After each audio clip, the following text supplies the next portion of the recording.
Hello বন্ধুরা, Facebook থেকে payment পাওয়ার খুশিতে এখন আমি একটা সুন্দর রেসিপি তৈরি করব। দেখো নিয়েছি দুধের প্যাকেট।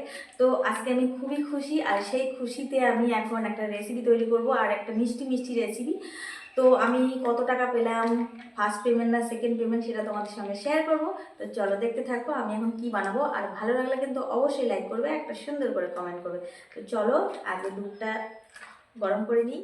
তো দেখো আমি একদিকে দুধটা গরম বসিয়ে দিয়েছি, আর একদিকে একটা সসপ্যানের মধ্যে জল দিয়েছি পরিমাণ মতো।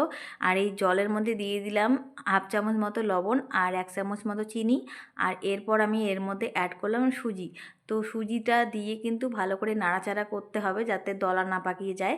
তো এটা অনবরত নাড়তে থাকতে হবে, নাহলে নিচে লেগে যাবে। তো একদম এটা কিন্তু শুকনো করে নামিয়ে নিতে হবে জলটা যখন শুকিয়ে যাবে।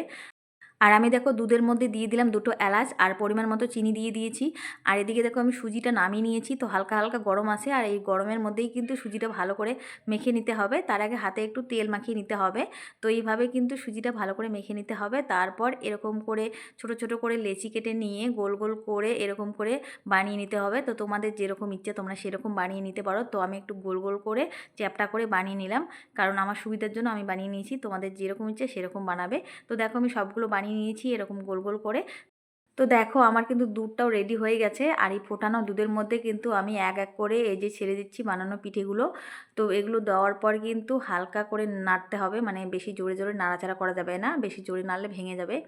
তো ফাইনালি দেখো আজকে আমি ফেসবুক থেকে পেমেন্ট পেয়েছি, আর সেই পেমেন্ট পাওয়ার খুশিতেই কিন্তু বাড়িতে একটু মিষ্টি বানালাম। তো হাতের কাছে অন্য কিছু ছিল না, সুজিটাই ছিল। তো সেটা দিয়েই আমি কিন্তু বানিয়ে নিলাম নরম তুলতুলে সুজির পিঠে।